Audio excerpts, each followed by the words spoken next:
Welcome to Nerd Positive. This is a Facebook and YouTube live podcast that celebrates everything we feel is awesome in the hopes of spreading our fandom to you. After the live show, you can catch us on Spotify and Apple Podcasts, also anywhere you get your audio fix. From sci-fi to fantasy, movies to TV, comics to video games, we explore the universes that have captured our imaginations and made us lifelong fans. Expect passionate discussions, in-depth analyses, side quests, maybe even a few things. Ooh, excuse me. Hiding under the bed. Okay, I'm a sneezer today. So whether you're a yippee-ki-yay motherfucker or just dipping your toes in the fandom waters, Nerd Positive is the place to be. I'm your host, the self-proclaimed Emperor of Awesome, Bradley Buchanan. With me every week is the one, the only, the unverified twin of Dwayne The Rock Johnson in the eyebrows, the unverified twin of Dave Batista in the head wrinkles, the unverified twin of Carl Weathers in the mustache, the flavor savor, the unverified twin of Tony Todd in the right earlobe, yes sir, and the unverified twin of Shamar Moore in the nipples. Absolutely. Ladies and gentlemen, boys and girls, thank you for joining us for the best part of our week. We are so glad that you survived the fandom and you are now testing Nerd Positive. I am your co-host, Brian S. Dennis, with this week the S stands for Eagly. Yes, I think it does. I really do. All right, man. Real quick, I did a bunch of stuff this last week. I did TikToks on Bug Wars. I rated that 24 out of 25. Bug Wars number 6. Predator kills the Marvel Universe number 1. Brian, did I tell you about this? You told me about it. I need to jump in it myself. You were really hyped. Is it standing up? Is it as promised? Yes, and you know what? Like the way that they're going about it. I mean, it's just not one predator. I mean, it's several of them, right? Right. But like, who they kill first? I'm like, yes, that makes a lot of sense. Okay. So, who do you think the predators are going to go after first? Now, okay. So give me. Okay, I'm gonna ask for one hint. Do they hit? Yeah. Did they hit Earth first, or they hit non-Earth first? Non-Earth. I go Guardians. Go Guardians. Yes. Yeah. They're taking out. What is the chance of you getting this in the next week or two? Really high. Really high. Really? Okay. Do you want me to give you any spoilers here? No, because what I would like to do is I'm challenging myself to get it, and then we can do a dive either on this or another pod. So now that you put it, so it's Predator kills the Marvel Universe, correct? Predator kills the Marvel Universe is correct. And it's pretty much a direct sequel from Predator versus Spider-Man. Gotcha. So, okay. All right. I know you heard me talk about that with some of the characters that were in there. Yes. But cool. Yes. Absolute Batman number 11 came out this last week. I reviewed it on Lunch Break Reviews. That was a 22 out of 25. This one was pretty much the origin of Bane. Okay. And we get the Joker in it too. So that's cool. And let's see here. Eeny Meeny, the new movie on Hulu. There's a full episode of it on Lunch Break Reviews podcast. This was 8 out of 25. Oh wow! This wasn't so good. This wasn't that very great, man. Okay. Yes, but also Peacemaker season 2 episode 1. We'll get into it here in a moment. Yes, we will. I'm gonna go ahead and tell you I gave it a 24 out of 25. Yes. In the TikTok. So you look me up at Nerd Positive 1 on that. I feel the only thing that would have gave it a markdown for me is there was too much John Cena in the tighty whities. That was a little much for me. You know, like I'm sure there's a segment of the audience that loved every second of it. I think there's a reason the man wrestled in George. So I was like, all right. Yeah. Okay. Yeah. What do you think of the intro? I meant to Google to see where James Gunn got the inspiration from it, because I Mhm. believe first season it was from Galaga, correct? So I went to Yeah, or not Galaga, Space Invaders. Space Invaders, Space Invaders. Yeah. I want to see that, but again, I love it. I like the ending of it where they're all kind of there. I like they really featured Eagly prominently. That just made me Mhm. smile. I mean, I knew a few of the folks that were in the cast, but it's really great to watch that, see the cast. I'm a huge Tim Meadows fan, so I can't wait to see his character. The only thing I asked James Gunn, and I know these are already done, but James Gunn, if you're listening, and we know you are, please tell me the character that Tim Meadows portrays. At some point, he's hanging out with a glass of Cavassier. Like, Mhm. make that happen.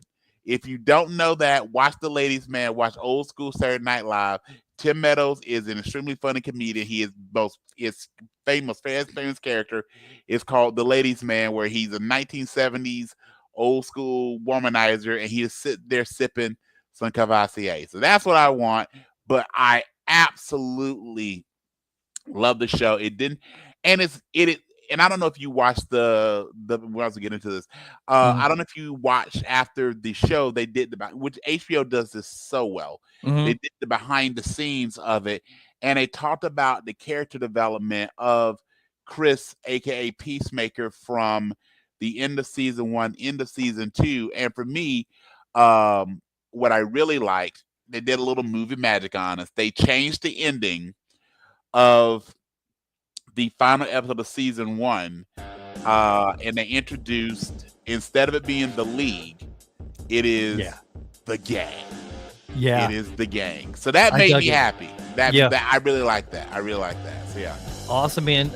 Yeah, dude, I love the song, the Foxy Shazam Yep. song.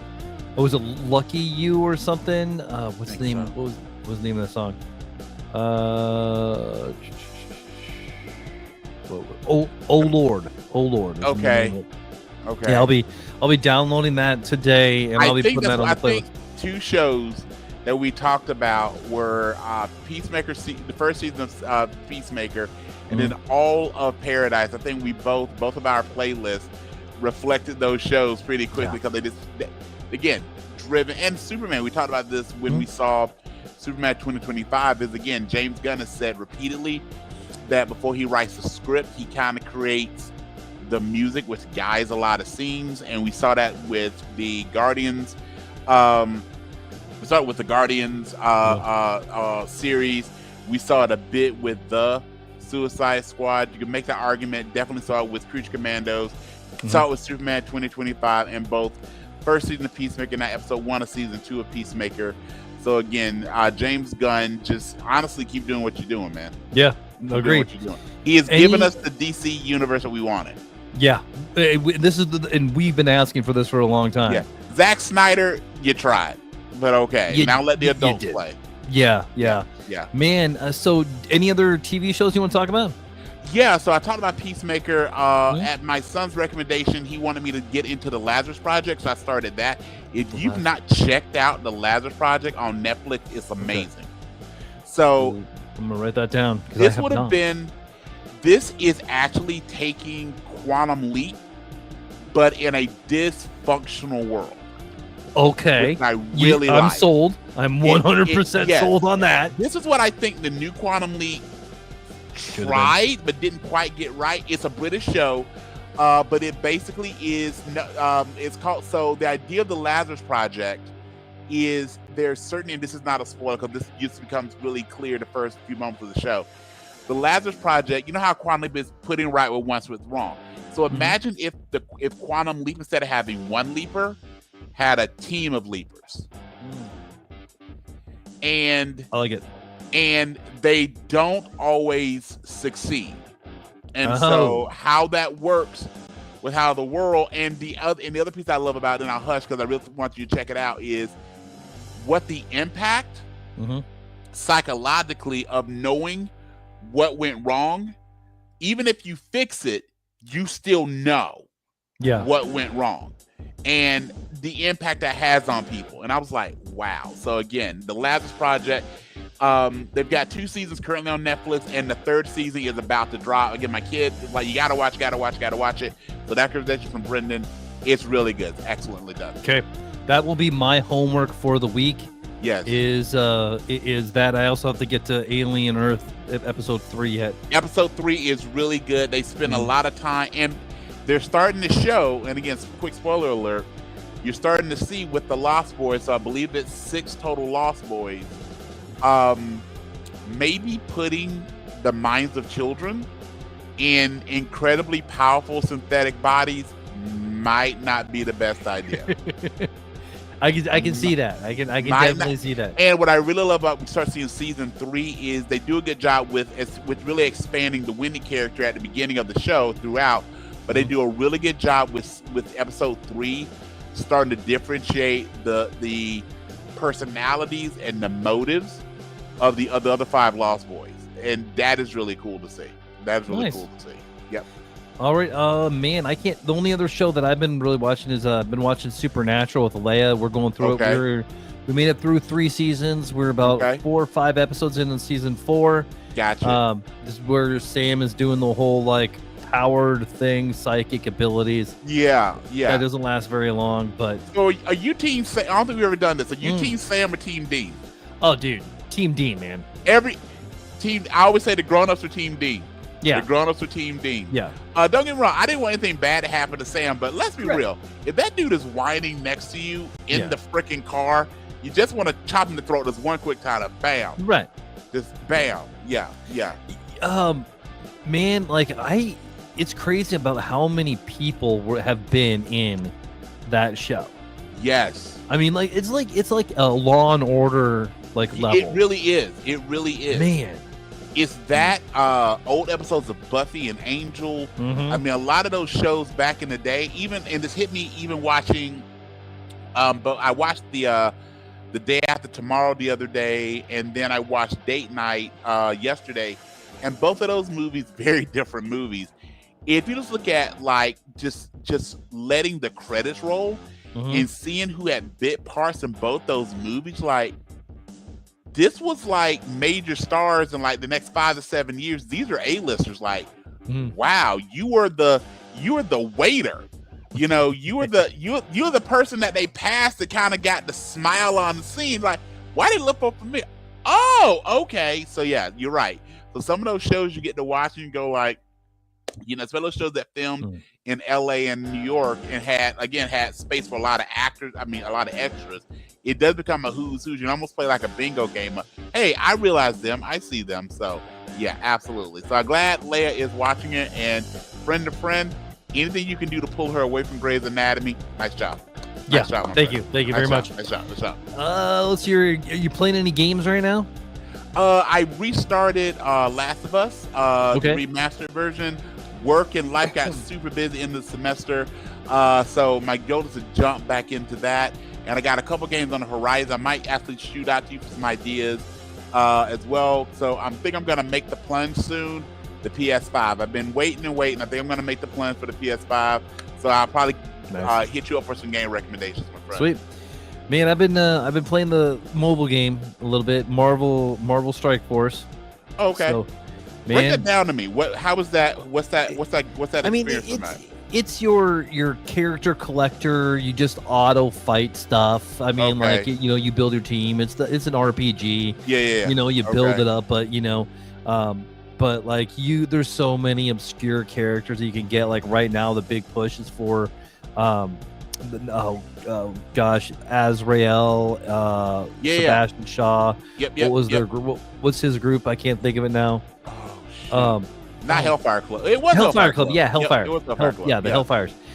So, but dude, like I got Jean Grey as my strongest character, as she should be. But like I went all in on Gambit. Like I don't care about more. I'm like, oh, mutants? Yeah. We're gonna get the mutants. Yeah. Oh, we're gonna get you. And let's remember, Sebastian Shaw was well played by Kevin Bacon. He did a really good job playing Sebastian Shaw.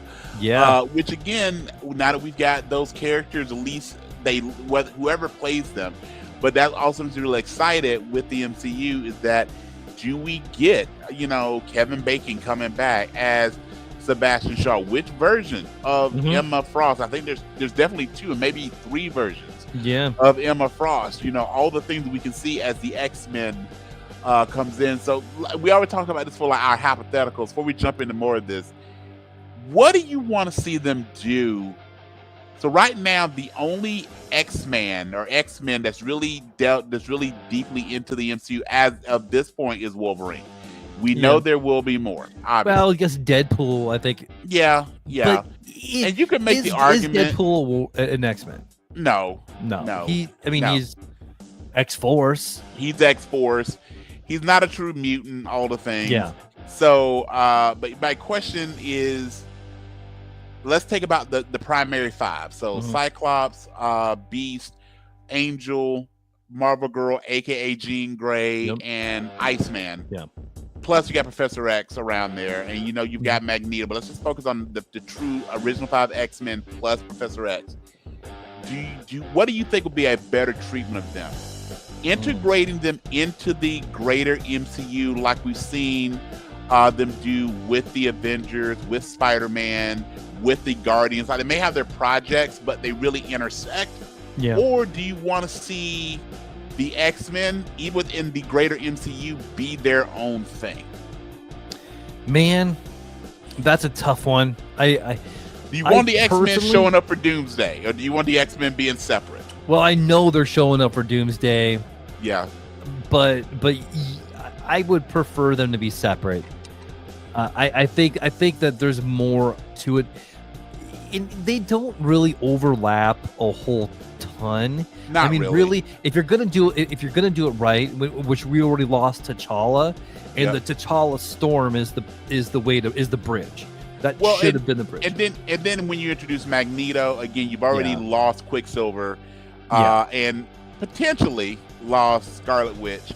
But that was the other way, is that you bring in Magneto with his well, at least 2 of his 3 kids. Pop quiz. Who is his 3rd kid? Polaris. Yes. Can you name all 3? She inherited his metal ability, and she's more of an Avenger than an X-Men. Yeah, which is kind of weird. Can you name all 3 Summers brothers? Then I'll quit quizzing me. Well, you got Scott, Nathan. Well, there's a sister too. You got Rachel. But there's 3 Summers. There really are. There's Cyclops. There's Havoc, and you forgot the most powerful one, actually. Nathan. Not Nathan. That's not a Summers brother. He's Cyclops' kid. So Cyclops has one more brother. Did I stump you? You may have stumped me, man. I'm going blank. I don't remember his real name, but his Vulcan. Vulcan is the 3rd. Vulcan, yes, that's right. The most powerful. All right. Wasn't he taken to space? He was. Yeah. Yep. That absolutely ties into the whole Corsair, which that would be cool to see the Starjammers. I would love to see this. Plus, Starjammers. Sorry, folks, we're getting nerd deep. But I would love to see. Can you play this out? Now that Star-Lord's returned to Earth, what if he gets recruited by the Starjammers? What if Corsair recruits him to be the Starjammers? And then you've got a space thing. You've got the Guardians. You've got the Starjammers. You've got the Ravagers, all hanging out there. And then maybe that's how you go. Maybe that starts a Dark Phoenix arc where they're in space. All right. So before our listener audience goes, what the hell? Let's talk a bit about we'll talk about wrestling first. Yeah, man. Let's do it. You wanna wrestle? All right. So we're gonna get to the term that we know is what everybody wants to hear. But real quick, Brad and I are gonna talk really quick about an upcoming premium live event the WWE is doing next Saturday by our recording on a Sunday, and it is the Clash in Paris. So the WWE has really their A shows, which most people would identify as WrestleMania, SummerSlam. Then you can throw in the Royal Rumble, and probably the 4th of those A shows would be Survivor Series, now Survivor Series War Games, which they've been building to. Then you have their B-level shows that tend to be very special, such as specialty shows such as Hell in the Cell, Money in the Bank, King and Queen of the Ring. And then you've got, I would say, these 3rd level shows, which they typically are done international. They're great for the international fans. They're shorter cards. Usually not anything major happens, but we will be watching because they've got a lot of talent in the show. So as of right now, the WWE has 4 matches for their Clash in Paris. So Brad and I are going to talk through them really quickly. We're going to give you our heart picks, who we want to win, and our head picks, who we think will win. So Brad, I'm just going to go have the list on the website. So starting off, we must acknowledge him, the Tribal Chief, the OTC, and we're not talking about over the counter. We're talking about the original, the one, the OG Tribal Chief, Roman Reigns, versus the Tribal Thief, the master of the Shuafala. They're funny, and I gotta give it. He gotta get big Bronson Reed. Bronson Reed, for something that is so silly, as such, he buys into it. I'm like, you know what? Not bad, not bad. I think we both know how this match is gonna go. But it's a singles match, Roman Reigns versus Bronson Reed. So, heart pick, who do you think will win? Man, my heart pick is Roman Reigns. All right, and then I'm right there with you. And then who is your head pick? Who do you think is going to win that match? My head is going to go Roman Reigns as well. I agree with you. And let's be honest, the match isn't about Bronson Reed winning. It's about Bronson Reed having a good show, making it competitive. Yeah. Bronson Reed, he's the 3rd member of the Vision. We look at that. It doesn't mean he's not talented. He definitely is going to be an upper level mid card, maybe even a main eventer. You never know. But he's in this match to lose. Roman will go over. But again, I think we'll see what the future is on how well Bronson Reed commits himself in this match. I think he'll do this one good. Now, moving forward, a match that we've seen, I think, 47 times on Raw, but we're going to get it one more time on the PLE. It is Sheamus versus Rusev, and not a regular Donnybrook, but a good old-fashioned Donnybrook match, which I think is another way of saying that falls counts, or at least a street fight. So who do you got in this one, Sheamus or Rusev? My heart pick is Sheamus. Okay. My head pick is Rusev. All right. So if I heard you right, your heart pick is your heart pick is Sheamus, and your head pick is Rusev. Yeah. So this does not happen. Not only do we disagree, we are opposites. So I will say this will be interesting how it plays out. For me, my heart pick is Rusev. I have always been a big fan of Rusev. I love Rusev Day when he had Adrian coming out to introduce him, but or Lana. But at this point, I think Sheamus is where he's at. I was hoping they would do something with him winning the Intercontinental title. That seems forever out of reach at this point. So I'm gonna say I want Rusev to win, but I think the babyface goes over here. And I think Sheamus with this European crowd, both are going to be cheered, but I think Sheamus gets the Duke there. All right. I'm actually going to skip the main event and come back to that one and go to John Cena versus Logan Paul. So I saw online yesterday that Cena has about 10 matches left as based on his contract. 8 of them are confirmed. This is one of the 8. So him versus, or at least his appearances are confirmed. They don't have who he necessarily be facing, but 8 of his 10 dates are confirmed. This is one of them. Cena versus Logan Paul. They did a really cool, I don't know if you had a chance to watch SmackDown from Friday.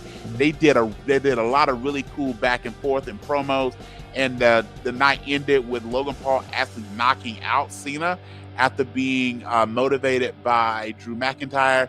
So who do you think will win? Your heart pick, Cena or Logan Paul? Man, my heart is going for Cena. My head is going for Cena. Okay. You know what? I'm going to go as well, heart and head, for no other reason than this is meant to, no disrespect to Logan Paul, he is incredibly talented. This is meant to be a placeholder till we get Cena versus Brock. If Cena loses to Logan Paul, that would lead to having more matches with Cena versus Logan Paul, getting his Duke back. I don't see that happening because this is going to most likely lead to Cena versus Brock I'm assuming, at Survivor Series War Games. So I agree with you. Cena's only been pinned once since his comeback, which I believe was when Cody beat him for the Undisputed Championship. So I agree with that. I don't see him losing to Logan Paul, but I do think we're going to get Logan Paul featured, and I think we're going to get a few viral moments. With that, that leads us to the main event, or at least the match that has the most on the line. Again, 4 matches, I'm assuming, between Raw tomorrow as we're recording and SmackDown Friday as we're recording. We're going to get at least one more match, but this match should be the main event, which is Seth freaking Rollins defending the WWE World Title against CM Punk, Jey Uso versus LA Knight. Yeah. Brad, do you have Rollins retaining or him losing to one of his 3 challengers? Rollins is going to retain. Rollins Heart and head? Heart and head is for Seth freaking Rollins. They won't let LA Knight get ahead. True. The brass won't, and then they got rid of Karrion Kross, who should be in these cards. Yes. Yes. So in CM Punk, I think he's gonna get a championship, but it's not gonna be a 3-way. It's gonna be one-on-one. So I was kind of fan casting this in my head, and so we won't go super deep in this, but let's just take the top. Let's take the top titles in both the men and women's division between the 2-4. And who do you see, regardless of when?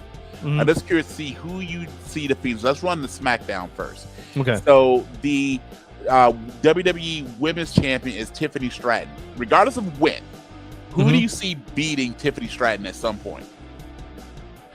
I see Julia. I see Lyra Valkyria. I mean, Lyra. Do you see Jade? Do you think they're gonna put the title on Jade? No. Do you think? Okay, I agree with you. I don't think she's good enough, man. I agree. I think what we're going to see is Jade's going to win a title. But I see Jade winning the United States title. Her defeating the current champion is Julia. I can see that. Here's one that hit me today when I was actually getting my hair cut. Is what about Chelsea Green? I would love that, man. She is so good. She is so good. She's annoying. She's got great character work. She would have the secret Hervis there to help her retain it. It will be very much like an old school heel. Like, oh yeah, this person, if they had a straight up one-on-one match, they're going to lose, but it never works out that way, right? Yeah. So I think Chelsea would be great in that. Do we have a cameo coming? So you're looking over to your side. We do have a cameo. All right, cameo. Let's do it. This is her last day of summer. She goes back to school tomorrow. Oh, wow. All right. Do you want the earphones or no? Okay. All right. Oh, and then she's going to drop them. Yeah, you see that one coming, bro. You see that one coming. Yeah. All right. All right. Say hi to Uncle Brian. They're not liking you. Oh, hi. Hi. Sorry. Hi, Princess Leia. How are you? I'm good. All right. You ready for school to start tomorrow? No. I'm scared I'm going to not be able to get to my classes on time. You will do great. This is what grade are we going to? 8, and it's a new school. Okay, it's a new school, but you're gonna do great. You're brilliant. You have everything going for you. You're gonna do great. So, hey, Uncle Brian has no doubt tomorrow's gonna be a great day for you. Yeah. I had to build a new dresser today with my mom. What'd you have to build today? We built a new dresser for my room with my mom. How was that? Did you both survive? We did both survive. I got to do a lot of hammering. I can see the joy in your face, and if I was your dad, I'd be a little concerned as much as you're enjoying the hammering. All right. Well, hey, me and your dad are gonna do our pod, but hey, have a great day of school tomorrow, okay? I'll try. All right. Bye-bye. Bye-bye. All right, kiddo. Bye. All right, kiddo. I will see you in a little bit. Okay. Love you. Bye-bye. Love you. She definitely is enjoying the glee in her eye. I don't know if you caught it was her talking about the hammer. I'd be a little concerned there. Okay. Yeah. All right. Okay, so let's jump to the men's side, then we'll hop to Raw, and we'll hop to the tournament. So Cody just won the Undisputed Championship back from Cena at SummerSlam. Yeah. Who do you see or who do you want to beat Cody? Regardless of when. Who do you want to see beat Cody? I like CM Punk to win. Okay. But I think, moreover, I want Karrion Kross to win. I know that's not going to happen. We all want. You know what? They may come back. I mean, he could do what AJ and Cody did. It travels, gets it because he has such strong fan support. Then he maybe comes back in a good spot. All right. But I really think Roman Reigns. Okay, you said Roman Reigns. Yeah. I really love Roman Reigns. Roman's is still in movies and stuff. I think he obviously gets one more run, if probably more than one more run. But I really hope it's Drew McIntyre. Dude, he deserves it too. I would love that because also what that does is then that takes Cody out of the main event. I think Cody's great in the main event, but then that could set up that maybe sets up Punk versus Drew, Punk versus Roman. I mean, there are a lot of ways you can go with that. But all right, and then we'll jump to Raw. So the women's world champion right now, we don't have one. So if you don't, for those of you that are not as hardcore wrestling fans as we are, the WWE Women's Champion Naomi Trinity Fatu is her real name. Congratulations, is pregnant. As a result of that, she vacated her championship. So right now they don't have it. We were told last week that there'll be an announcement on Raw tomorrow. So maybe that becomes an additional match for the Clash in Paris. So just looking at the women's roster on Raw, who would you? And understand that the person that was supposed to challenge her is Stephanie Vaquer. So I'm assuming Stephanie Vaquer has a match, but who do you see either Stephanie Vaquer facing or just overall, who would you like to see as the next WWE Women's World Champion? I mean, I think it has to be Stephanie Vaquer. Okay, that's fair. She is the hottest thing right now. Yes. In the women's ranks. Yes. Rhea Ripley. She's on Raw. Yeah, she's on Raw. Rhea's on Raw. As I think we said before, Rhea's so good right now. She doesn't need the title. Yeah. But let's be honest. I think a match you and I would both be watching with bated breath would be Vaquer versus Rhea. I think we both we don't even need any more match on the pay-per-view. Just have that be like an Iron Woman match. That could just be a separate pay-per-view. Yes. Devil's Kiss versus the Riptide. Just do those moves over and over again and we'll be just fine. Yeah. And then who do you see beating Seth at some point? So Sammy's is on SmackDown now. Sammy got moved to SmackDown. Yeah. So you know what I think would be kind of interesting? Okay. Braun Breaker. I think that's eventually what they're going to do. I think eventually what that's going. Braun Breaker has to work, and similar, we had this with Rhea, we had it with Damian Priest. Braun has to work really hard to be booed. I mean, he has to. I mean, he is so intense. He is I keep saying Scott's got to be his real daddy. He is a great amalgamation of Scott and Rick. His moveset is incredible. He was super over as a babyface on NXT, and he really didn't change up characters much. He just doesn't smile as much, but he's got so much of that Undertaker badass vibe, and you can see the way Rollins has that smirmy thing, that they give Seth Rollins a long enough run, at some point you can see Braun Breaker being the one, and that's why they do these stables anyway, is to elevate the next person up, and I think that's obviously Braun Breaker. All right, and you know what? I was thinking Roman Reigns, but hearing you say it, I like to be Braun Breaker as well. All right. Okay, well, you got to listen to us fan cast a little bit in our Wanna Wrestle segment.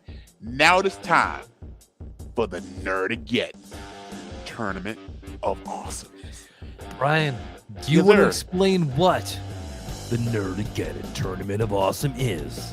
Absolutely. So, most weeks, Bradley and I just we play our version of What If. We play our version of the Secret Wars. We play our version of if we were to take our favorite character, who we feel best meet a challenge, and created a tournament. Brad has 10 picks. I have 10 picks. We whittle these down to a 1v1 battle.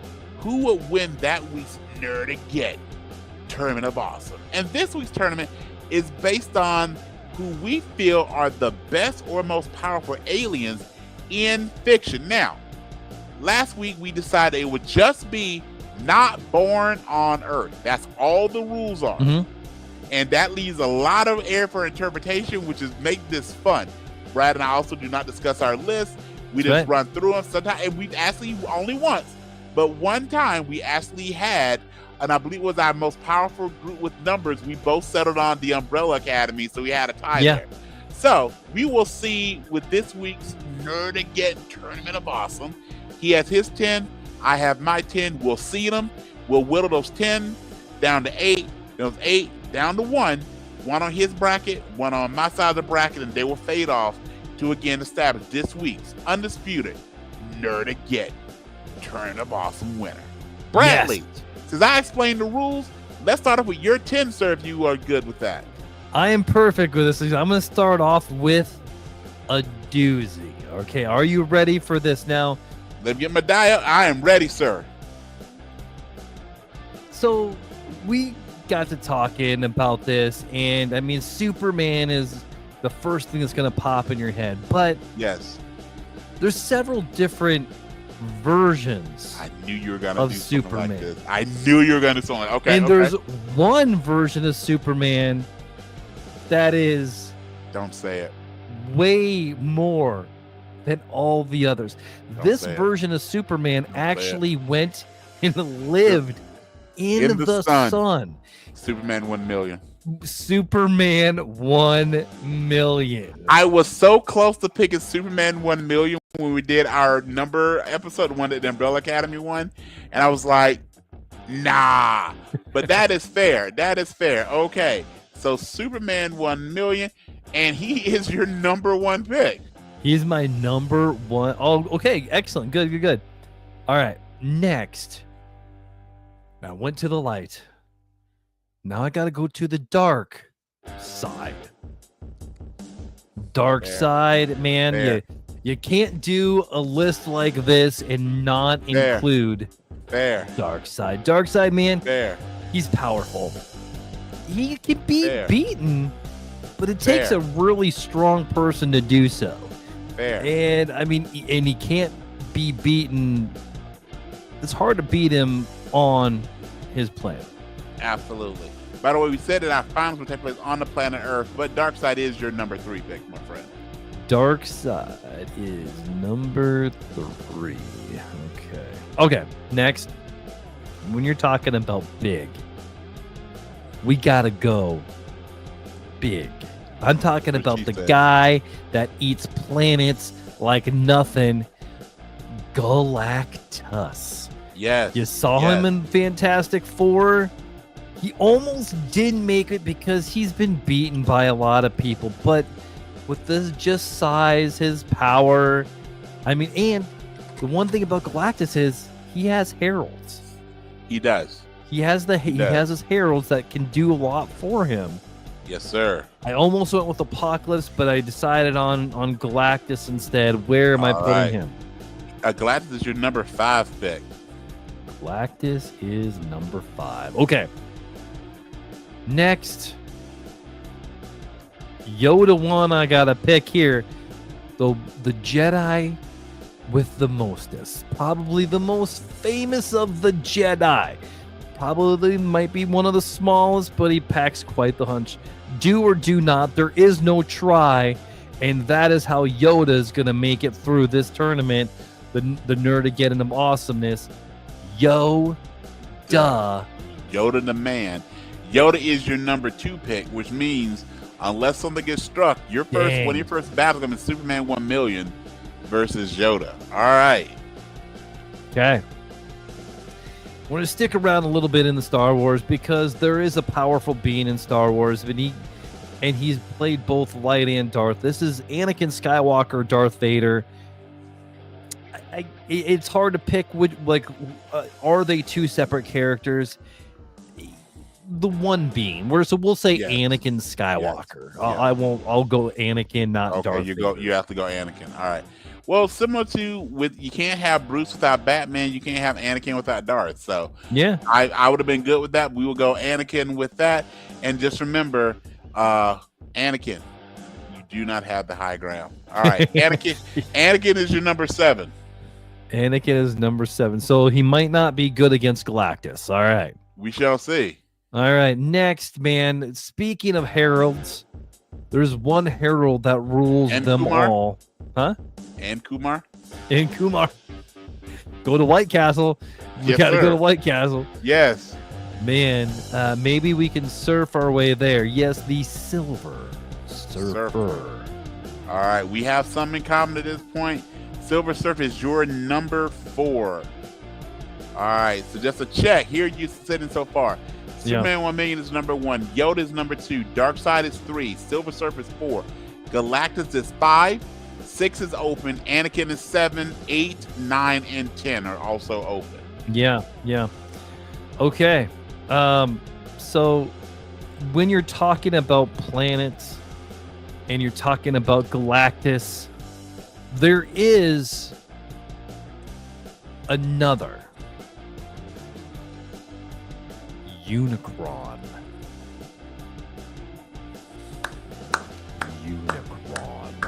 He turned Megatron into Galvatron. Unicron is a force unlike anything else. Unicron. My only gripe with Unicron is he has 2 horns. So I was like, wait, why has he got 2? He's your number 8, by the way, but Unicron, good pick. Right. All right, Unicron next.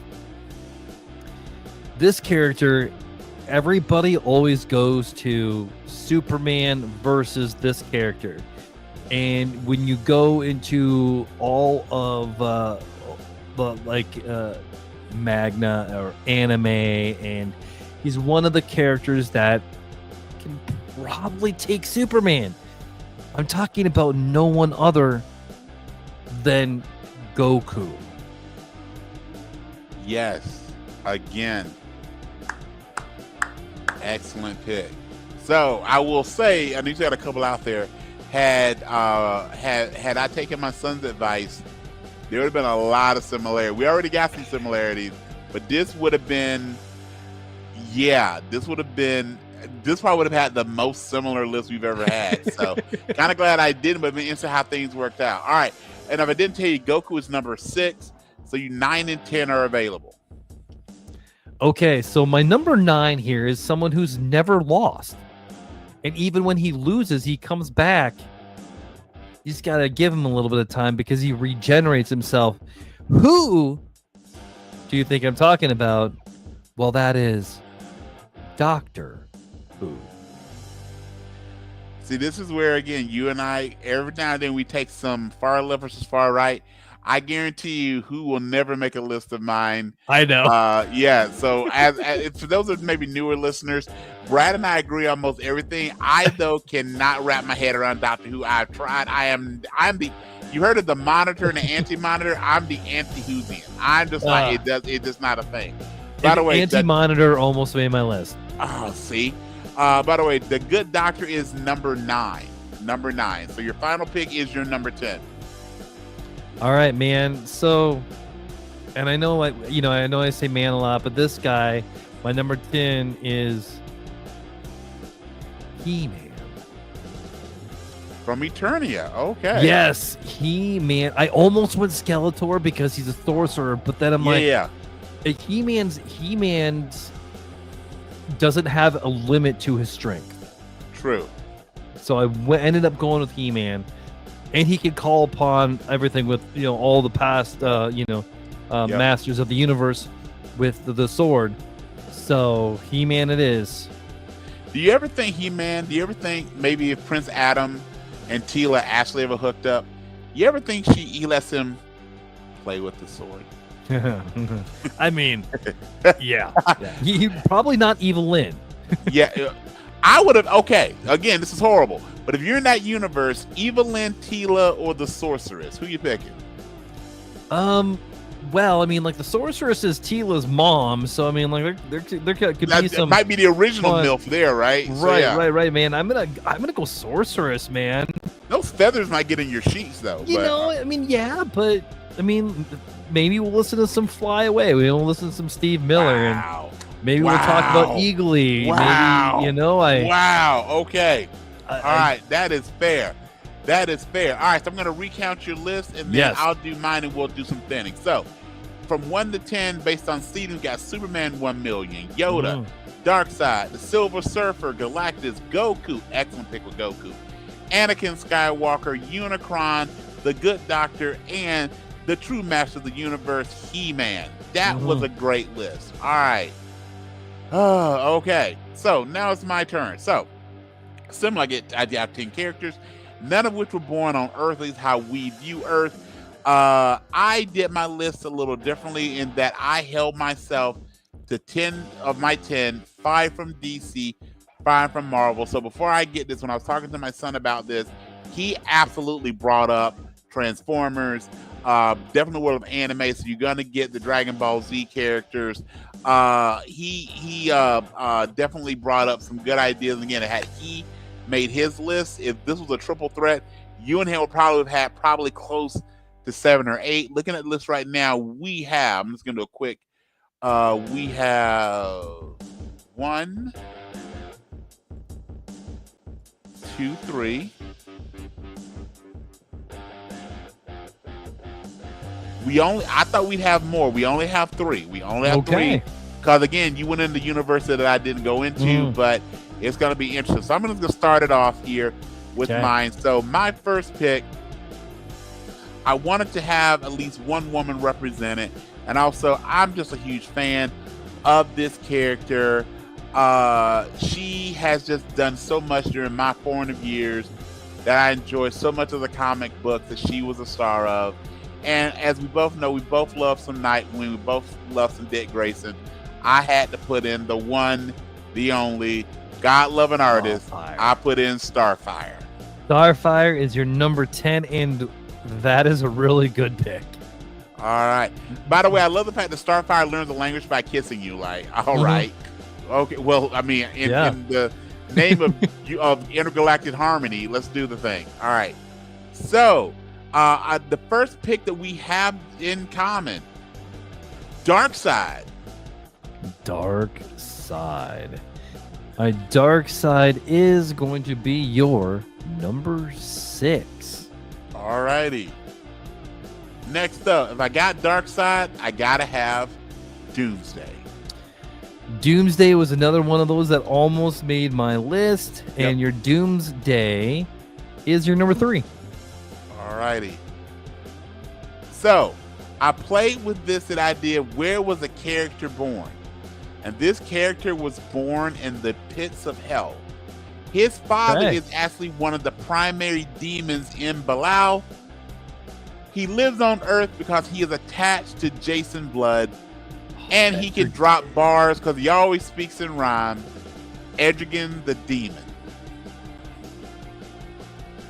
Etrigan the Demon is your number 5. Alrighty.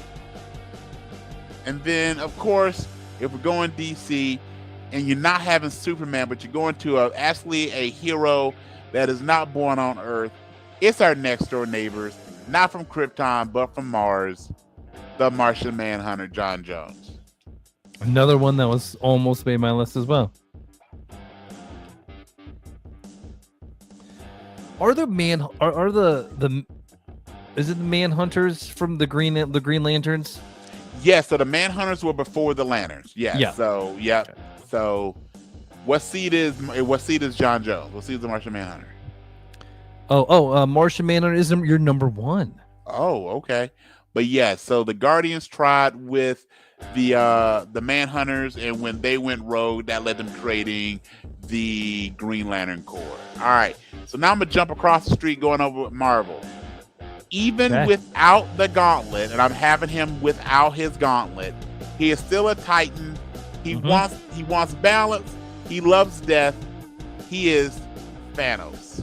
Thanos is your number 8. Alrighty. This guy is in here primarily because he would have saved so much heartache and pain if he just would have went for the head. Thor. Thor is number 2. Another one that I almost put on there instead of Superman 1 million. All right. He's your number 2. Okay, perfect.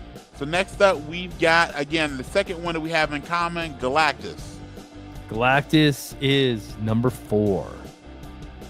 and then similar to your thinking, I can't have Galactus without having his herald, so I'm gonna go Norman Rad, aka the Silver Surfer.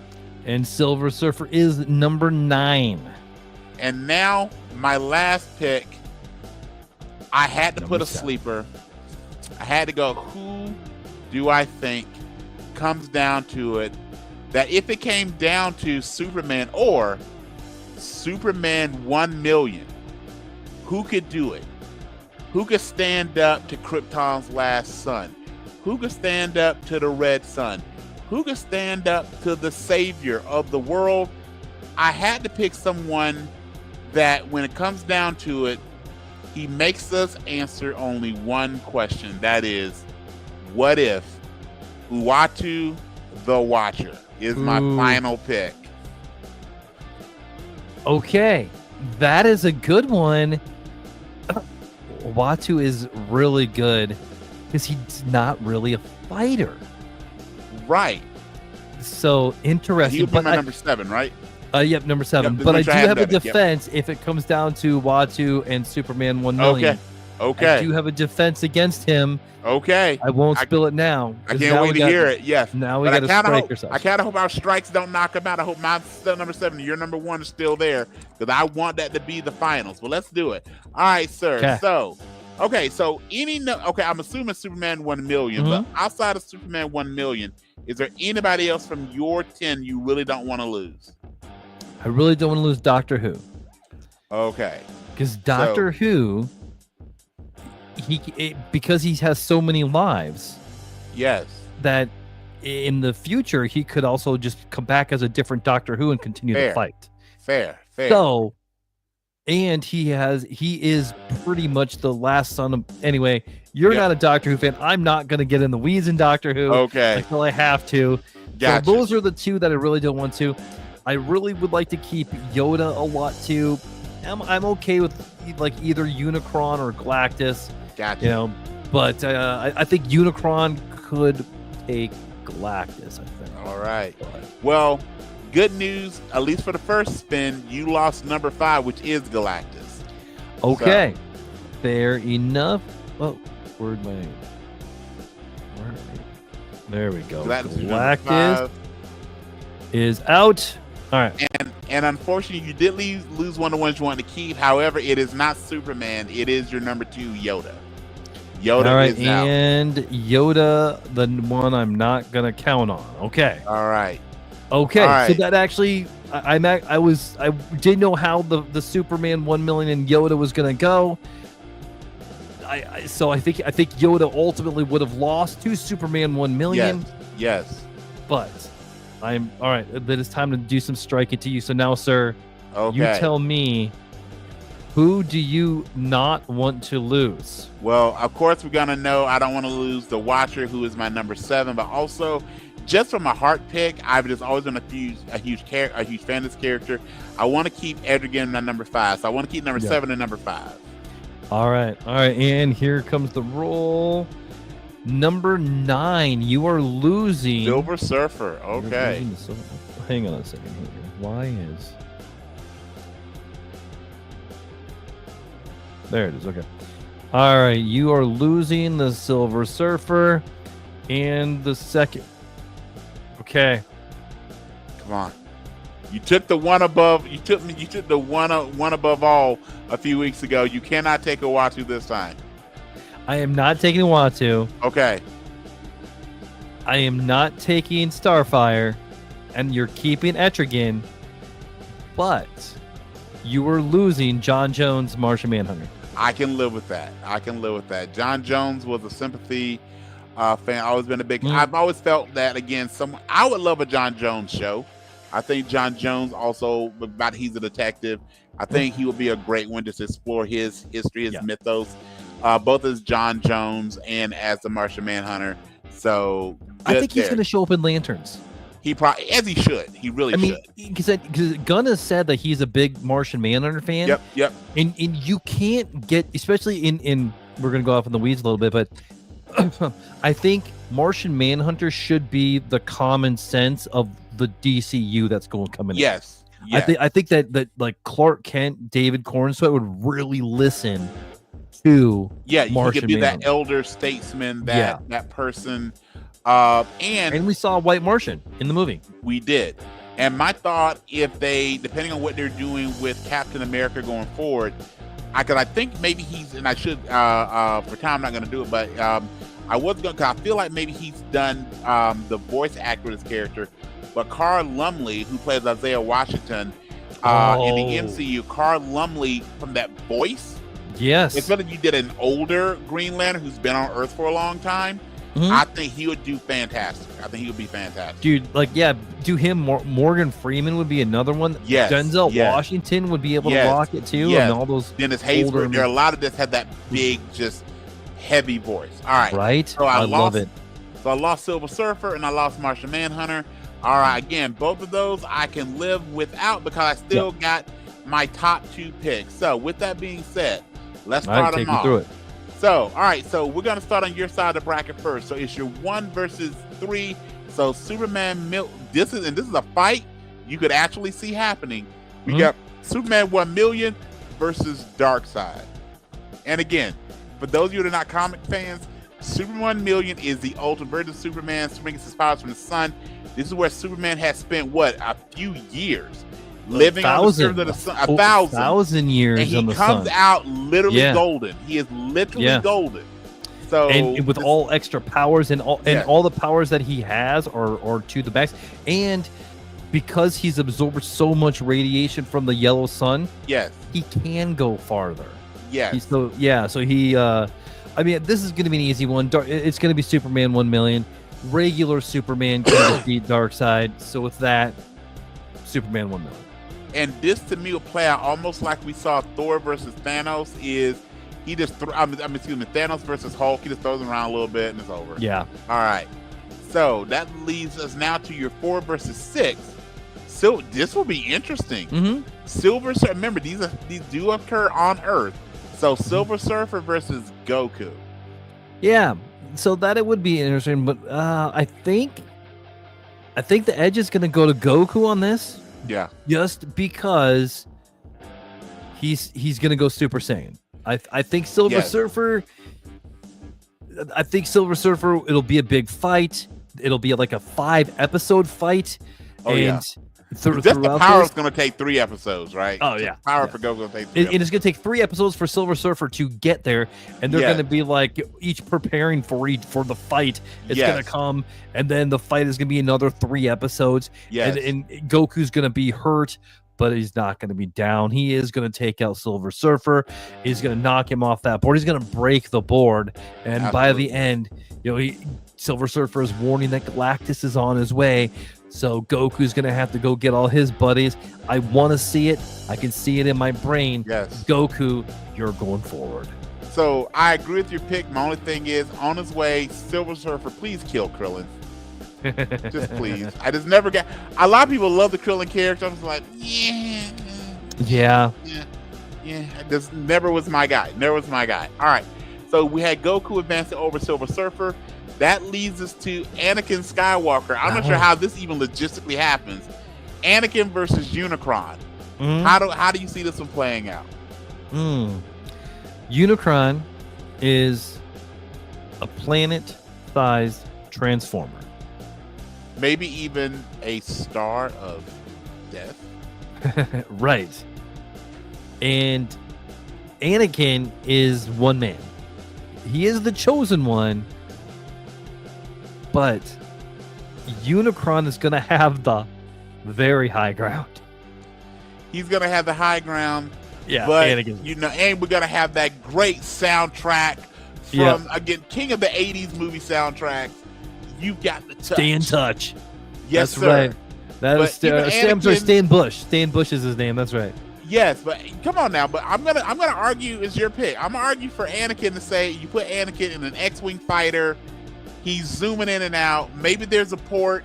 Playing to the strength of his kids a generation later. Do you give Anakin a chance here at all?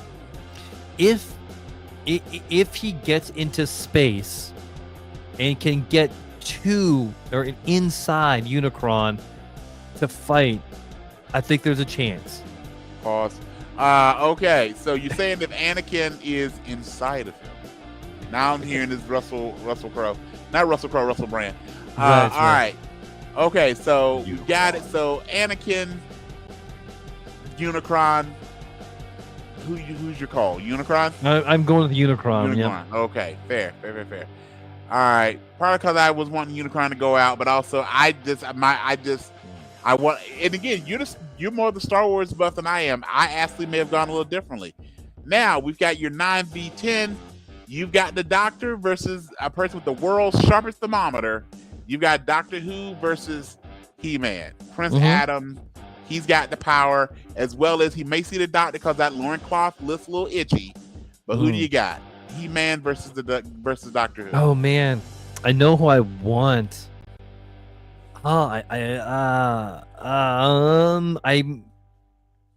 Okay. Doctor Who is amazing. One of the greatest characters that's been created in fiction. He-Man, there is no limit to how strong He-Man can be, but in a lot of these, maybe it's not about strength. Fighting Etrigan is not going to be about strength. Fighting Uatu isn't going to be about strength.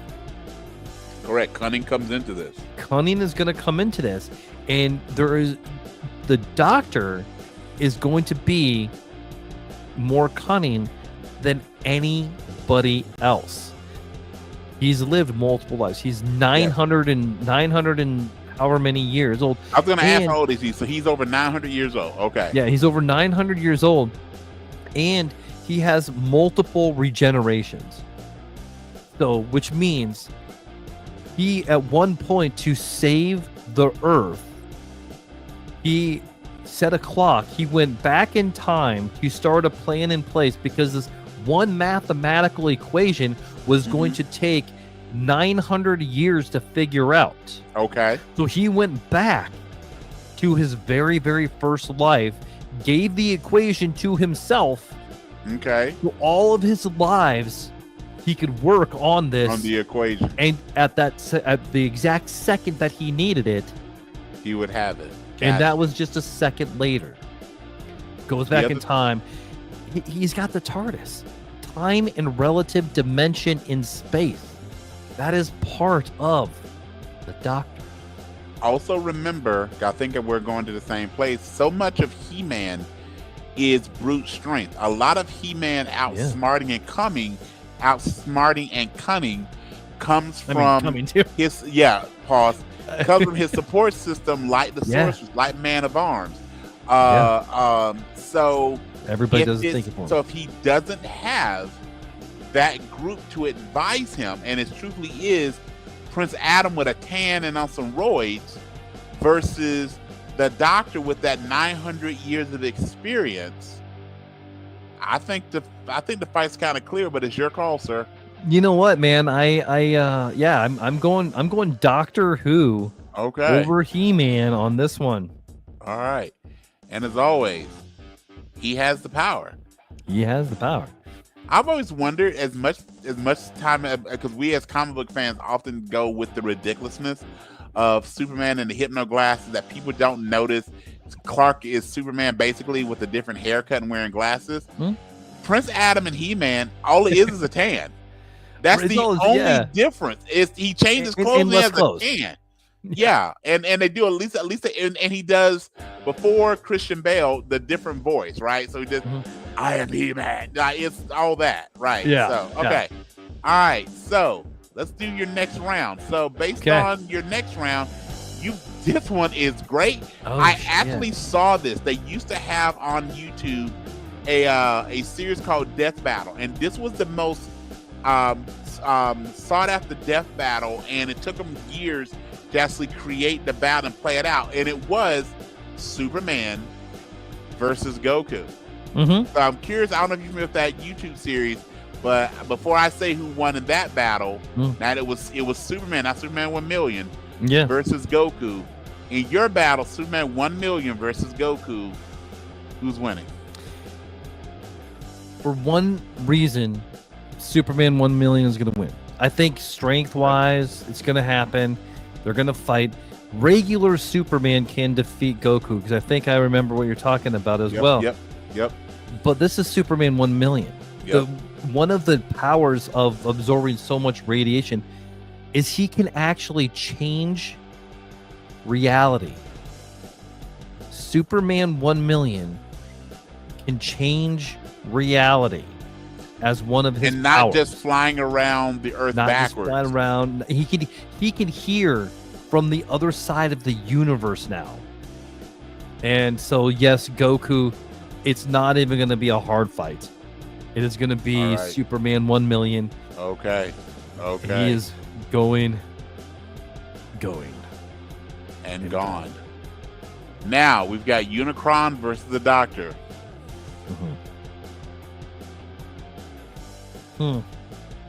Yeah. So this logistically has to happen in space around the Earth because Unicron can't. It wouldn't work. So you've got. So I don't know if Doctor Who's abilities or powers have any detriments or benefits if this is an interstellar battle versus on good old fashioned ground. But how does the Doctor attend to Unicron? So the Doctor's going to get in the TARDIS. Okay. And he's going to go into Unicron.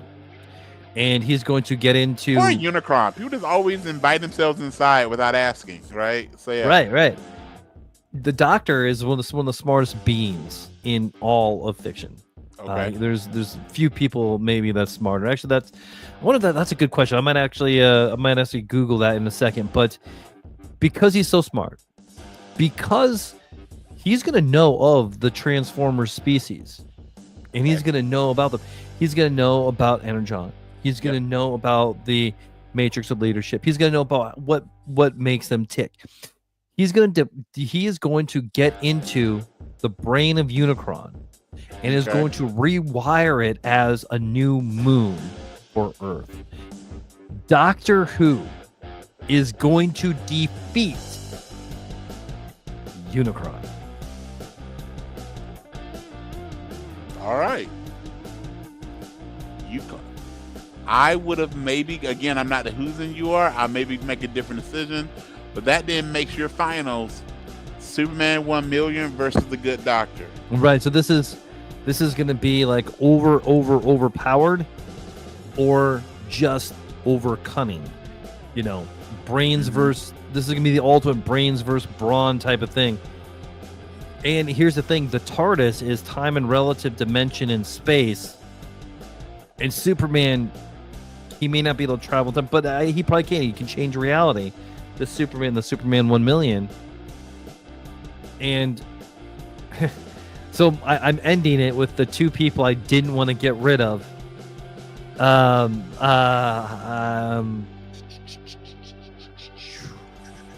Sip.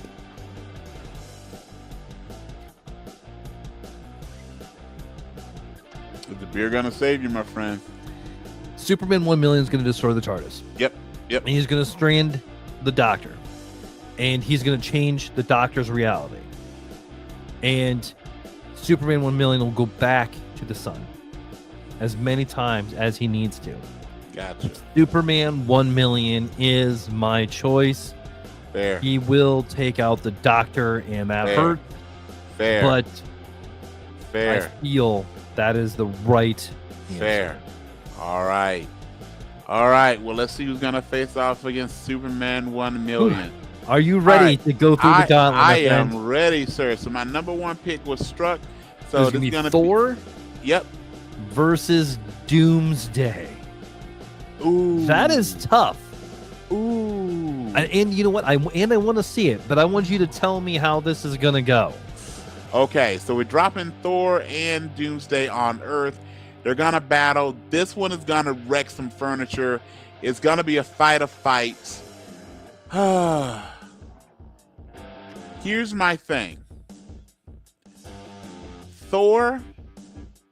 This is Thor on Earth. This is Thor on Thor's adopted planet. This is Thor around the people that he loves. This is Thor with compassion and awareness. And because of this, this is not the Thor who can throw caution to the wind and make the sacrifice and probably lead to a lot of collateral damage and casualties that it would take to defeat Doomsday. Doomsday will give no Fs, and because of this, as much as hard to say, he's going to kill a god, but killing Superman is basically killing a god. Mhm. I'm going to take Doomsday over Thor. Now, do you think the immortal Thor would win? I think the Immortal Thor is tougher. I think Immortal Thor eventually wins that, but again, it becomes of what any of these folks can do versus what they're willing. Yeah. So I want to say, with much of this, I think Thor would be. I think if we go max out versus max out, Thor beats Doomsday. I think Thor ability to go to that level doesn't happen. Hence, I think Doomsday takes out Thor. All right, Brian. that Your one hurt a next little one bit. is this is gonna be fun. Galactus Yes. versus Etrigan, Etrigan. the demon.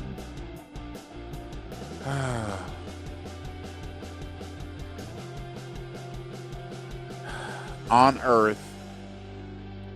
Well, yeah, because he got like fit in the atmosphere, so we'll play this out. Yeah, I mean he can shrink down and Yeah. play Okay. around on Earth. Etrigan versus Galactus. I'm actually taking Etrigan because everything that Galactus is used to fighting, for the most part, is science, tech, grounded in the world, in the rules of the physical world.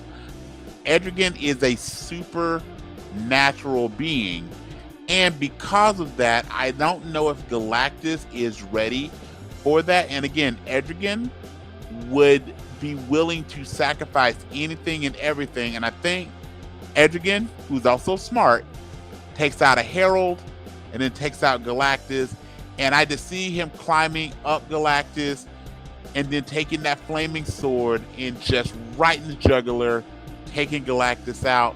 So I'm knocking out one of my heaviest hitters, and that may be a mistake, but I'm actually saying it's a hard pick, Etrigan over Galactus. Etrigan was going over Galactus, is what I'm hearing. Okay, so That is. I may regret that one, but it just feels right. okay, All right. man. Yep. So this next one here is going to be Darkseid versus Uatu the Watcher. Again, I think it's a back and forth battle, but I say Uatu can actually defeat Darkseid without having to kill Darkseid. So I'm gonna make this one short and simple. Uatu takes out Darkseid. Okay. You know what? I actually agree with that one. I agree with that one. I think so. Your Uatu is my Doctor Who. Yep. Just a second.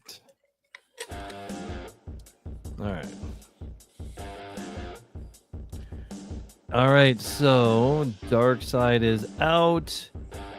We're last with This is gonna hurt. Thanos versus This was gonna hurt. Starfire. Thanos won Starfire.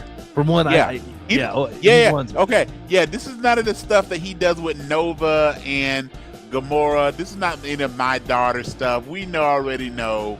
Okay. This is Thanos. This is the Winter Soldier. I mean, this is not Winter Soldier. This is Cable. This is Josh Brolin. Like, Yeah. what's good? You up? But with that being said, even without, and you know what? She may ask him, "Are you happy to see me, or is that just a gauntlet in your pocket?" Thanos is going to defeat Starfire.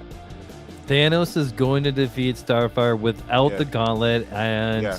I agree with you. He probably just brings her along with him for it. Yes. At least part of her. Yes. And again, I think we talked about this on the pod before, when that really good Teen Titans cartoon came out several years ago at this point. Mhm. Anyone that grew up reading the comic books was like, I get why it's on Cartoon Network on Saturday mornings, but that is not my Starfire. Okay. All right. So that sets up then, we've got Etrigan versus Doomsday, if I'm reading my ticket right. Have they fought? I mean, I know You know what? I'm looking right now because as they fought in the movies. I'm curious if they fought in the comics, because in the movies, also it's pretty straightforward who wins that one. I'm curious if they ever fought in the comics. Doomsday. Oh, okay. All right, man. It looks like they have, but there's one big reason why one's gonna win and one won't win. And I did not know this. So, okay, I'm actually gonna go Doomsday. Okay. Because, hang on, Doomsday versus Etrigan. Hang on, let me rethink that. Nope. I can on one hand talk about how Etrigan can defeat Galactus, but he can't take out Doomsday. So I'm going to stick with my gut, and I'm going to go Etrigan defeats Doomsday. But I'm curious how to work out in the comics. Okay, so Etrigan, Doomsday defeats Etrigan. Not a shock, yeah. Because Etrigan has a weakness to iron. Okay. My other thought, and again, as much as I'm a fan of this, I don't know if Jason Blood can stay in the Etrigan form for a long time, or is it time limited? Because the other thing is, if there was anything that led to Etrigan turning back to Jason Blood, then it's over, right? Mm-hmm. So, but I'm going to stick with my pick, Etrigan over Doomsday, but I can see how that works out differently. And then that leaves Thanos versus the Watcher. Again, with this one, we're going to play the what if battle. Thanos without the Infinity Gauntlet does not defeat Uatu. Thanos with the Infinity Gauntlet can make it tight. It's probably on a similar power level, but without the Gauntlet, I'm taking the Watcher, which leads to the Watcher versus Etrigan the Demon. We knew this was what it was going to be. Yeah. When we laid out our picks. Yeah, just you're fine. The ones you didn't want to lose, the ones that I did not want to lose, ends up as your final two. This is kind of great. All right. So, I got to go again. Etrigan versus the Watcher.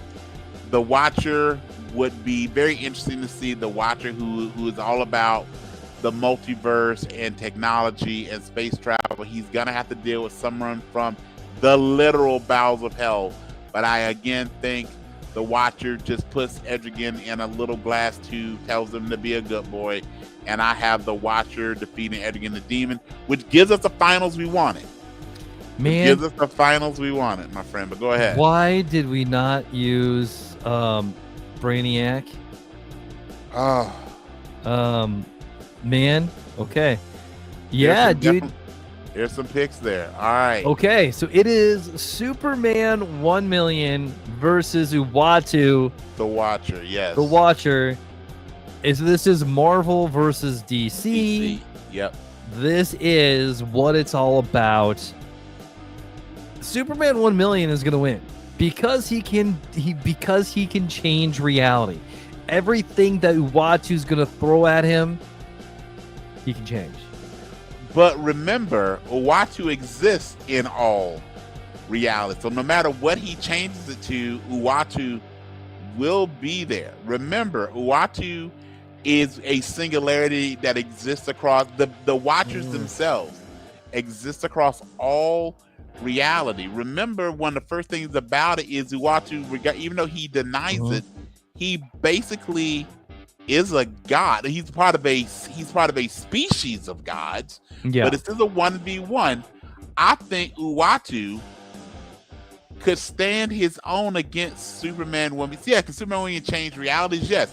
Is there a reality he can change to that Uatu is not there, or at least very powerful? I don't know. So I don't know if I give this as easily to Superman 1 million as I give. And let's remember, Uatu is eternal. Is Superman? Is Superman 1 million eternal? If this can go on for years and millennia, can Superman last that long? As long as it's on Earth, I think he can, because that's where all the power is going to come from. I mean, I think Uatu might stall him or attempt to, reality manipulation, but Superman has limitless solar energy and reality warping powers and will overwhelm him at some point. And I would go that Uatu could outlast and eventually start to feed off that. With that being said, sir, let's put it to the power of the 20-sided die. So here's what we're gonna do. This is our first real stalemate. So I have a 20-sided die. So we've got 1 to 10 and 11 to 20. I will let you pick. You want upper versus lower? I'll take uppers. Okay, so if it comes out between 11 and 20, we're going with Superman 1 million. If it comes out 1 to 10, we're going with Uatu the Watcher. So here we go. And on my honor, it will be a fair pick. Here we go. And it is, by the skin of your teeth, it is a 12. So we're giving it to Superman 1 million, who best Uatu the Watcher. All right, my friend. All right, that was good. That was fun. I knew when you brought up Uatu, that one was. So okay. The minute you started saying Superman, I was like, shoot! If he goes 1 million, I'm in trouble. So that's fair. So I went and I plugged it into ChatGPT. Okay. Superman Uatu the Watcher versus Superman Prime. Yeah. And I'm gonna go over what it says. So Superman Prime, powers and abilities. Essentially God tier Superman. Lived inside Earth's sun for not 1,000 years, but 15,000 years. Absorbing limitless solar energy. Near omnipotent strength, speed, invulnerability, reality warping, energy projection, matter manipulation, and possibly immortality. Also, and this is a fact I forgot about, has a Green Lantern ring as well. I forgot. Giving him an extra verse, but I forgot about it. So, feats. Said to be the most powerful Superman ever written, can alter reality, travel through time, and even gift powers to others. Uatu the Watcher, powers and abilities, vast cosmic awareness, knows nearly everything happening in the multiverse. Reality manipulation on a cosmic scale, high-level telepathy, precognition, and dimensional travel. Limitations, bound by the Watcher's oath not to interfere, though he has broken it many times. He's powerful but not omnipotent. Beings like Galactus, Living Tribunal, or Beyonder vastly outclass him. I forgot. That would have been a good one too. Here's the battle outcome. Raw power. Superman Prime 1 million far exceeds Uatu in sheer physical and energy-based might. Uatu is powerful, but he's not a fighter. He observes. There's that too. That too. Knowledge versus power. Uatu has the advantage in foresight and knowledge of multiversal weaknesses, but Superman Prime's durability and near omnipotence makes him virtually unbeatable by someone at Uatu's level. Comparison: Uatu is Skyfather / Cosmic Observer tier, while Superman Prime 1 million is borderline God tier. Winner: Superman Prime. So we ended up the right way. I think. But man, but with the rules of our game, Uatu has to fight. But again, it becomes their fighting prowess, they're fighting history. So that's fair. That is a fair. And I forgot about the Lantern Ring as well. So that's fair. Me too. And I would have used it. I definitely would have used it. Absolutely. Now, I always wonder before we go forward. Remember, the Superman 1 million is golden, aka yellow. I wonder if that would have any impact on the power of the ring. Oh. Yeah. Now again, he's gold, not yellow, so there is some difference there. But all right. You know what? That brings up another good point. What if Groot had a Green Lantern ring? It'd be just video games. All right. But right. I guess so. Yes. All right, man. Yes. It's game time, man. All right. So if you're okay, I'm gonna go first. I have a same plot, different character. I haven't pulled one of these in a while, and I'm proud of this one. So same plot, different characters, where I give you the plot of a movie. Well known. Brad and I have both seen this movie multiple times, but using the cast, I use references of other movies or TV shows that they've been in. So I discussed to see if Bradley can figure out the movie that I'm describing. So this week's movie has a bit to do with our Nerd Again Turn of Awesomeness. However, none of the characters and the movie itself has not been mentioned, but I will say it is adjacent to what our topic was for the Nerd Again Tournament of Awesome. Okay. So with that, Bradley, are you ready for the same plot, different characters puzzle? I'm ready. Here we go. A U.S. Marshal proves he isn't two-faced by joining forces with an unrepentant bad boy. This unlikely duo are thrown together to enforce the laws and keep the order for everyone, especially those with criminal intent. As they navigate the streets of Gotham, they discover the film's villain has escaped his cell and is prepared to run all night on his way to becoming an intergalactic kingpin. Joined by a former detective who is on his own quests across the galaxy, they are the defenders of the universe that you might not remember. Okay, give it to me again. Yes, Yeah, sir. We yeah. just talked about this Good. in detail a couple weeks ago. All right, here we go. A U.S. Marshal proves he isn't two-faced by joining forces with an unrepentant bad boy. This unlikely duo are thrown together to enforce the laws and keep the order for everyone, especially from those with criminal intent. As they navigate the streets of Gotham, they discover the film's villain has escaped his cell and is prepared to run all night on his way to becoming an intergalactic kingpin. Joined by a former detective who is on his own quest across the galaxy, they are the defenders of the universe that you might not remember. Only because they put that damn thing in the Statue of Liberty. Men in Black. Well done. Well done. Well done. All right, I'll unpack this for our fans out there. Yes. So, U.S. Marshal, that is a reference to Tommy Lee Jones, who starred in the sequel to The Fugitive U.S. Marshals. He joins in, he isn't Two-Face. He famously played Two-Face. By forces, not the best Two-Face, still he played Two-Face. Yeah, Aaron Hecker was fantastic. Aaron Hecker was really good. Okay. But joining face with an unrepentant bad boy, a.k.a. Will Smith. Yeah.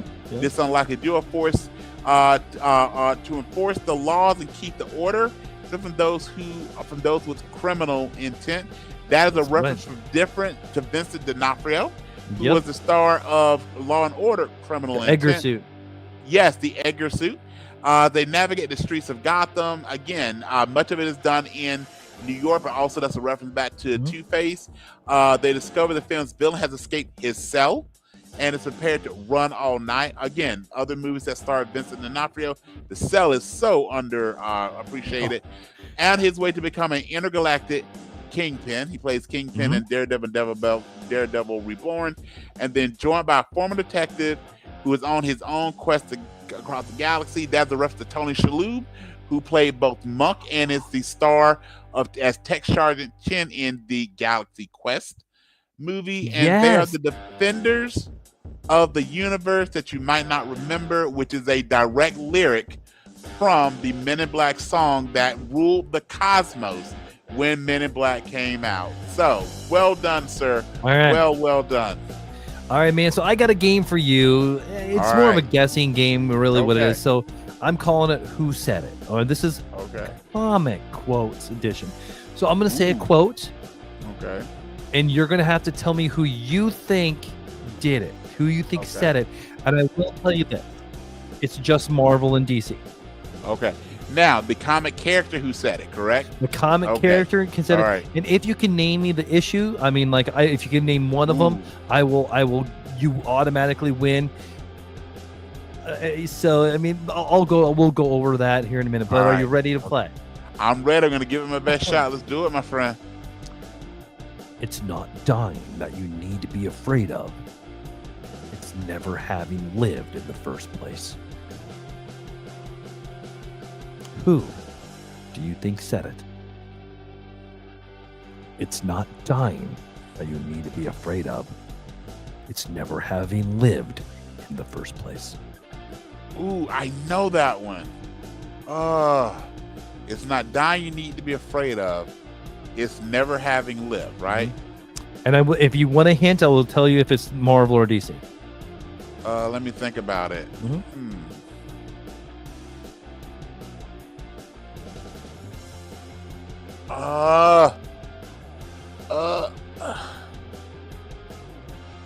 We said it's Marvel and DC, right? Yep. And if you want, I'll tell you if it's Marvel or DC for a hint.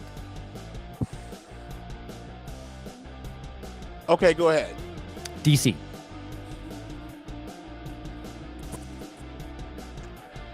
I thought I heard it from the Green Hornet, but that wouldn't be Marvel nor DC. Nope. So I'm stuck. Who is it? That would be Green Arrow, Oliver Queen from Quiver #3 in 2001. Nice. All right. Are you ready for the Nice. second one? Yes, sir. I got 8 of these, by the way. Oh, wow. Okay, let's do it. Sometimes the truth isn't good enough. Sometimes people deserve more. Sometimes people deserve to have their faith rewarded.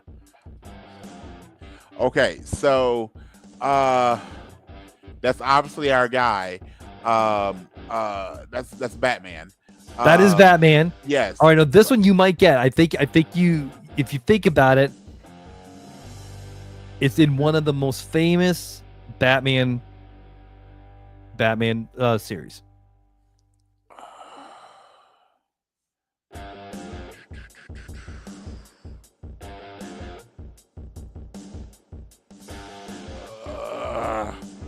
I know it from the movie, but I know it's from a comic as well.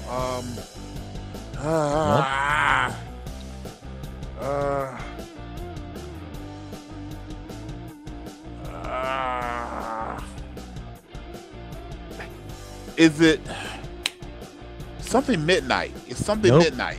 It's Nope. not? Nope. Okay. It's The Long Halloween, number 12.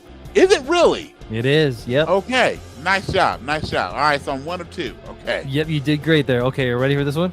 Yes, sir. My past is not a memory. It's a force at my back. It's what I'm running from, what I'm running to.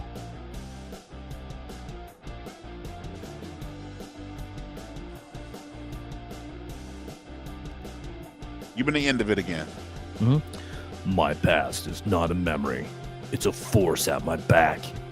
It's what I'm running from, what I'm running to.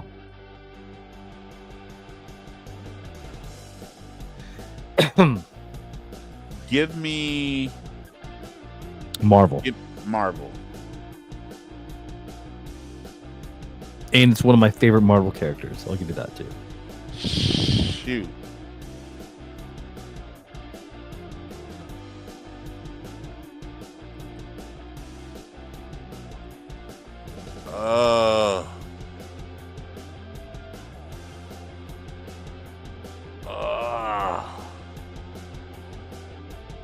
Oh God, I don't want to tap out on this one. I cannot place this one. Give it to Okay. me, sir. This, I'm gonna add one thing to the quote. It's not part of it, but one thing, and I'm sure you'll get it. My past is not a memory. It's a force at my back. What I'm running from, what I'm running to, bub. Oh God, Wolverine. Wolverine, Volume 2, number 50 from That 1992. is really good. All right. That is really good, and that was a good. But just your delivery should have told me that one. Okay. All right, next. I'm loyal to nothing, General, except the dream. I'm loyal to nothing, General, except the dream. Yep.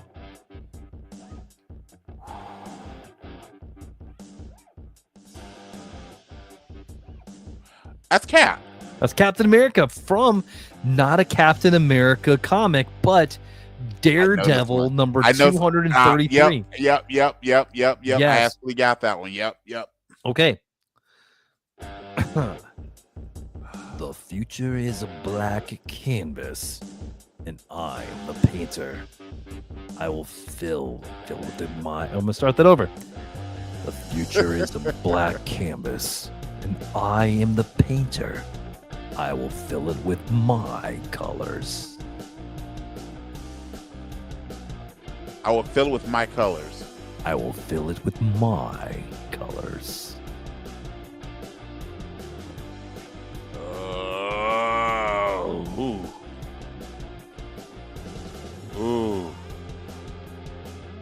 Ooh.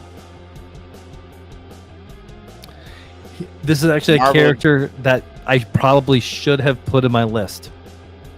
And I Marvel will or tell you it's DC? from DC. Okay.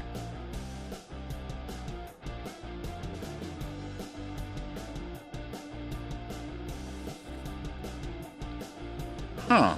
Okay. The future is black. No, the future is a black canvas. Gonna fill it with, and I'm the painter. The future's a blank canvas. Oh, blank. And canvas. I am the painter. I will fill it Ooh. with my colors. That doesn't help me any. I was thinking, okay. Well, I was thinking about what might that possibly be. I will say the person is a villain, I would hope so. but not all. But he wasn't always a villain. Okay, wasn't always a villain. And this is from DC Comics, correct? DC Comics, yes. Okay, let me think. That sounds so damn. He might even harness something. Oh shoot. I'm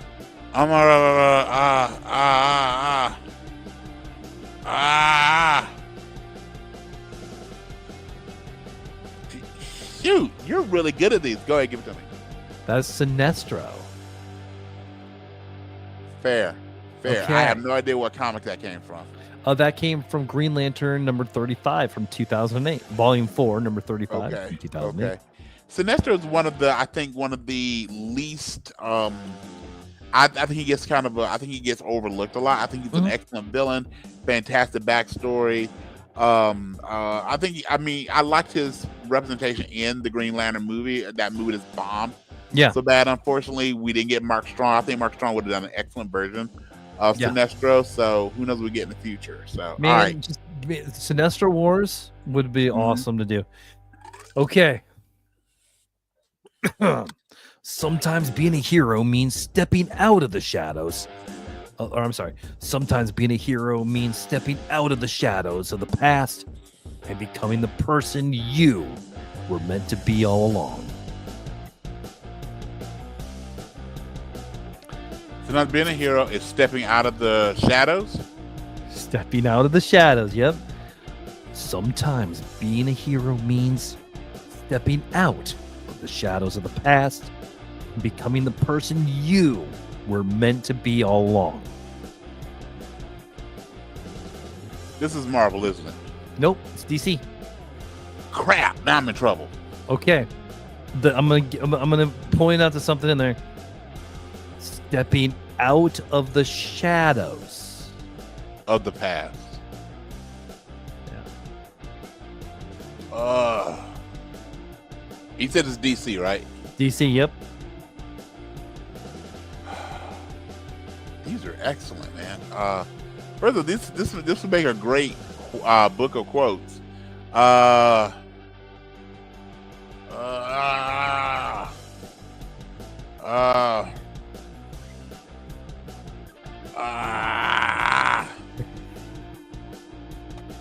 You're gonna be mad when I tell you. Well, that's why I'm not gonna tap out. I trust my brain to pull this because again, a lot of these sound so right, and it shouldn't be flipping. too. You shouldn't have to dig too deep to get. I mean, sometimes sometimes it could literally be right behind you. Oh, okay. So I'm gonna tell you where my head's going. My Okay. head is going Batman, but I don't think that's it. So then with it being D, something about okay, question. Hero or villain that says this? Hero. And look behind me.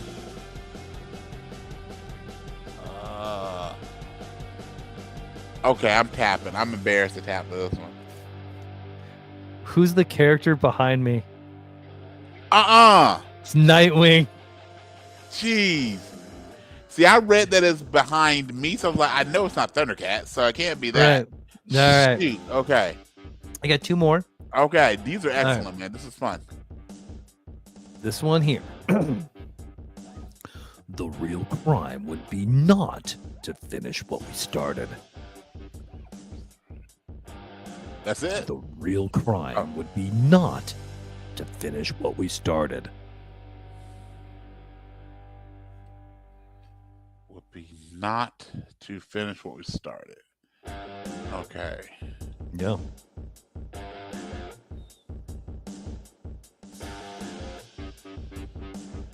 Is that Doc Ock? That's not Doc Ock. Are you okay? The real But crime it is would be- Marvel. I would have bet money that was Dr. Octopus. It will make sense when I tell you who it is. Hero or villain? Villain. You're on the right track. Okay, on the right track. Mhm. Marvel villain. Doc Ock is on the right track. Mm-hmm. I'm just gonna just throw it out a wild guess. Green Goblin. No.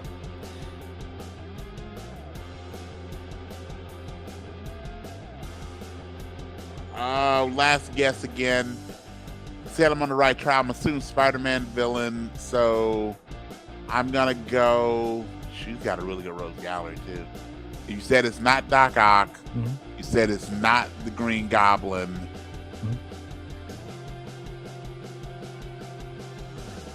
It's Think too wordy for extra Venom. hard. Shoot. Extra hard made my head go to Tombstone. Is that it? No. Okay. No. It extra hard. So I was trying to get so more of a anti X as an X-Men. This is Okay. Magneto. That is on brand for him too. Yeah. That is yeah. on brand. That's really good. Okay. So this last one is what gave me the idea for this, because I was reading the comic book. This is a recent one, so it's actually from just even a couple of weeks ago. But I love Okay. this quote so much okay. that I had to put it in here. So if you know what I'm reading, you might have a shot at this. But here it is. Are you ready? Okay. Yes, sir. Please. They wouldn't be regrets if they weren't tethered to memories worth holding on to. Ooh, that's a great quote. I know, right? They wouldn't be regrets if they weren't tethered to memories worth holding on to. Tethered memories. We have talked about this character, not tonight, but we have several times. We both have stated that this is one of the most underused characters in DC Comics.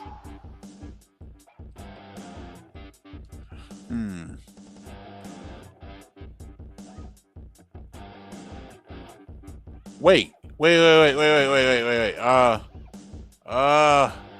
Shoot. I know this. Has multiple lives, comes back. Resurrection Man. Yes, man. I read number 5 just came out of the series. I think there's one more to go. Okay. And this is by far one of the best comics that's been out in a while. And this is on page 2. Resurrection Man is because it's a really cerebral book. Yeah. Because it plays all those life, death, the permanence, and again, who are you really? Which is again why I think you're gonna really like Lazarus, the Lazarus Project, because it plays into a lot of those tropes as well. Like so much of our life makes us who we are. So if you change where things didn't happen, are we even the same person? Yeah. So that was actually I think I got 3 out of the 8, but that made my brain work. I like that. That was good. That was really good. Okay. Man, all right, let's go ahead and you have a better. I got honest ad for you. Honest ad, yeah. So the theme of tonight's show has been aliens. So I'm going to tell you the first alien that I really dug before Starman, before even ET, because I was a late watcher of ET. For me, it was the alien life form. It was Alf. So here's my honest ad for Alf. By the way, if you've not watched Alf, I think it's on Peacock. You should watch Alf, folks. Oh yeah, I love that show. All right, from the planet Melmac to the San Fernando Valley, Alf was a dream show of every 80s kid's alley. Mm-hmm. His name is Gordon, last name Shumway. He sailed across our planet. He sailed to our planet from across the Milky Way. He loved his snacks, especially those with fur. He aimed to consume cats, be it a him or a her. Yes, the plot had holes and the storylines were weak, but it was all in good fun and was never ever bleak. Alf was everywhere, from cereal to toys. The show reflected the innocence and simple joys.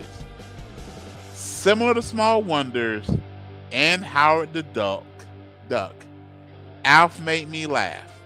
And if you disagree, I really don't give Alf. There it is. So Alf is this, and again, for those of you who are not familiar, Alf stood for Alien Life Form. It was a great show from the late 80s to I think 86 to 1990 when I looked it up. I think you can stream it on Peacock. Really good show. So if you're looking at something that's silly, watch it with your friend. And I remember the Alf TV show was also the cartoon was also really cool. So Alf, just a throwback for those of us that are in, let's say, north of 30 that know some good old school, just family fun. Alf was that show. All right, my friend. All right, man. Who is your Better Enough Human of the Week?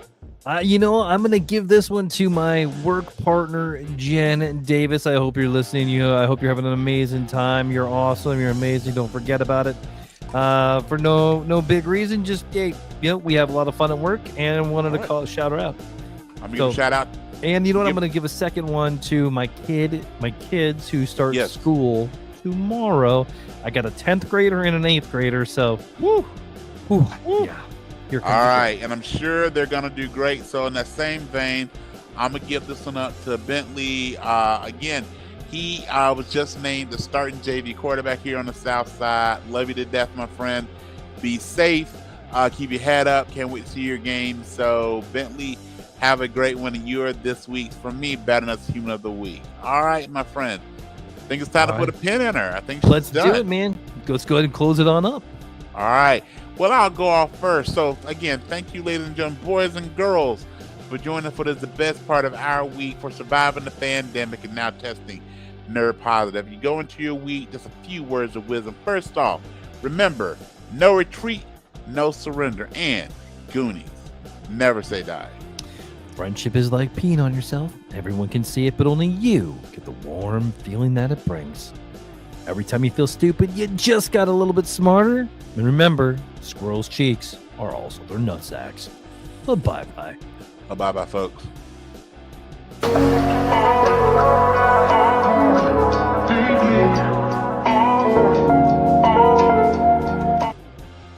Hey.